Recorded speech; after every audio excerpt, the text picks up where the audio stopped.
Ok, dependiendo de la hora en la cual se visualice el video. Buenos días, buenas tardes, buenas noches. Mi grupo está conformado por Diana Patricia García, Jenny Caterine Sepúlveda y mi persona Santiago Agudelo Arango.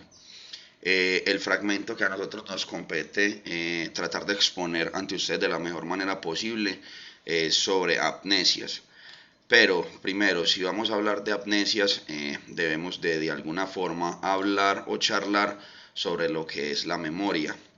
Eh, Va a traer a colación el autor algunas definiciones y viene a decir de que la memoria de un hombre es la historia de su experiencia personal tal como se registra en su cerebro o como lo decía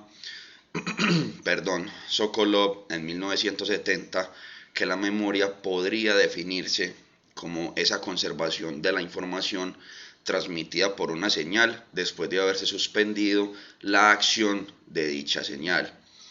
Eh, Cabe resaltar que muchos procesos cognitivos o cognoscitivos median la función nésica y todos de alguna forma deben de trabajar de manera modular, sistemática o conservar esas funciones para que ocurra un proceso normal de memoria.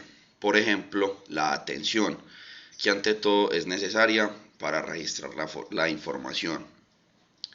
Se considera proceso de memoria, entre comillas, eh, algo que se conforma de tres etapas.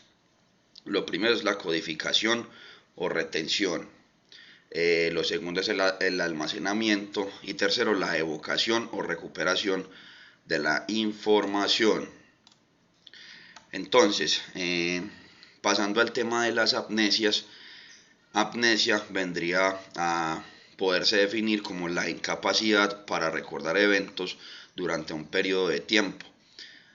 A menudo, cuando se produce por una lesión cerebral, una enfermedad o los efectos secundarios de las drogas o el alcohol. Como ya les decía, muchos procesos cognitivos o cognitivos median esta función y todos de alguna forma deben de conservarse para que ocurra un buen proceso o un proceso entre comillas normal para la obtención o la evocación de la memoria. Existen varios tipos de memoria. En primera instancia, y para poder hablar de ella, debemos de tener en cuenta la memoria sensorial, que recoge estímulos externos percibidos a través o a partir de nuestros sentidos. Hay algunos tipos que sería la memoria icónica, la memoria áptica y la memoria ecoica. La memoria ecoica viene a hacer referencia a la memoria auditiva, la icónica a aquella pues representativa de imágenes y la áptica vendría siendo la que se activa a través del contacto con los estímulos que impactan con nuestra piel. También está la memoria a corto plazo, que retiene la información durante un periodo de tiempo breve, que ahorita de manera colectiva la llamamos memoria a corto plazo, y posteriormente estaría la memoria a largo plazo, que haría referencia a codificar y retener la información durante un periodo de tiempo, un poco más extenso. Allí se ubican la memoria episódica, la memoria semántica y la memoria procedimental.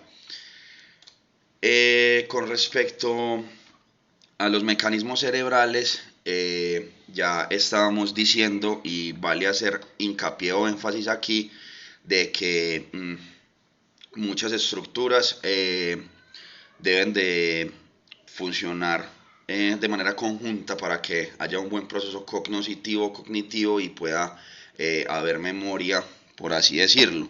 Sin embargo, se dice en el documento de que el fornix, el tálamo, la amígdala, los cuerpos mamilares y el hipocampo están de alguna forma mejor referenciados o discriminados en la evocación de la memoria. Sin embargo, diferentes niveles del sistema nervioso participan en la memoria. Las lesiones en distintas áreas cerebrales pueden generar directa o indirectamente defectos de la memoria. También hay un tema interhemisférico, por así decirlo, y es que el hemisferio izquierdo almacena y recupera la memoria verbal y el hemisferio derecho se especializa en los estímulos visoespaciales. La memoria pues como que también tiene sus patologías. Y la memoria es uno de los procesos o funciones cognitivas o cognoscitivas más sensibles a cualquier tipo de daño o patología cerebral. Tanto el daño el cerebral focal, sobre todo el de las estructuras mesiales del lóbulo temporal, como los procesos cerebrales difusos, cuadros confusionales agudos, síndromes demenciales y similares, pueden alterar gravemente la memoria. Cuando se habla de amnesias, debemos de diferenciar que hay dos conjuntos de ellas. Vendrían siendo la amnesia específica, que se trata como de defectos solo para estímulos de una modalidad determinada, como lo pueden ser el olvido de los nombres, de movimientos que se producen por lesiones de la corteza cerebral, y las amnesias específicas, que sería como la amnesia para información de todas las modalidades. Los sujetos pueden ser incapaces de almacenar nueva información, lo que nosotros denominamos amnesia anterógrada, o de recordar eventos ya almacenados, que viene siendo la retrógrada. Y también se relaciona con lesiones de las estructuras mesiales del lóbulo temporal. Bueno, una de las cosas que de alguna forma también nos compete traer ante ustedes sería el síndrome de Korsakoff. El síndrome de Korsakoff puede considerarse la fase final de la encefalopatía de Wernicke en pacientes con deficiencias de tiamina.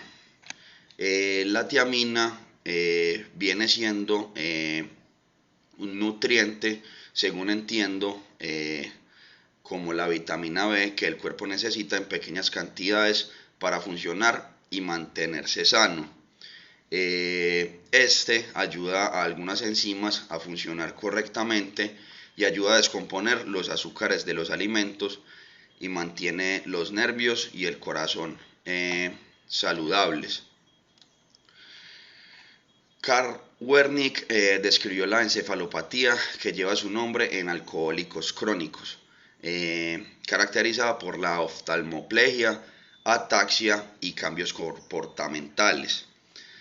Para el 1887, Korsakoff dio a conocer el síndrome amnésico, que se caracteriza por defectos en el almacenamiento de hechos recientes, el cual está asociado con apatía, depresión de la actividad psíquica, y cierta agitación.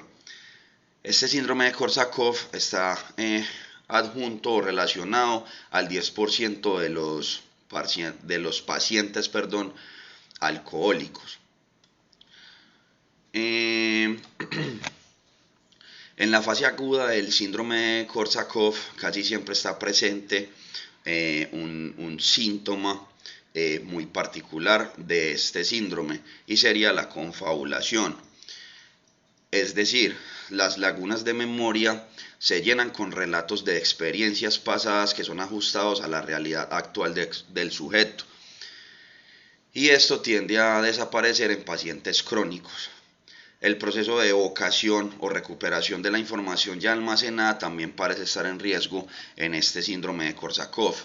Las características principales entonces serían la confabulación, la amnesia anterógrada crónica o grave, desorientación y confusión, y cambios comportamentales. Las lesiones que producen el síndrome de Korsakoff abarcan en forma bilateral las estructuras subcorticales, en especial los cuerpos mamilares y los núcleos dorsomediales del tálamo. Parece que la etiología de este síndrome depende de la interacción de factores genéticos y ambientales. Espero hayan podido recepcionar alguna o toda la información de la mejor manera posible. Y recuerden, muchachos, Diana Patricia García, Jenny Caterina Sepúlveda y mi persona, Santiago Agudelo Arango. Un saludo y felices fiestas.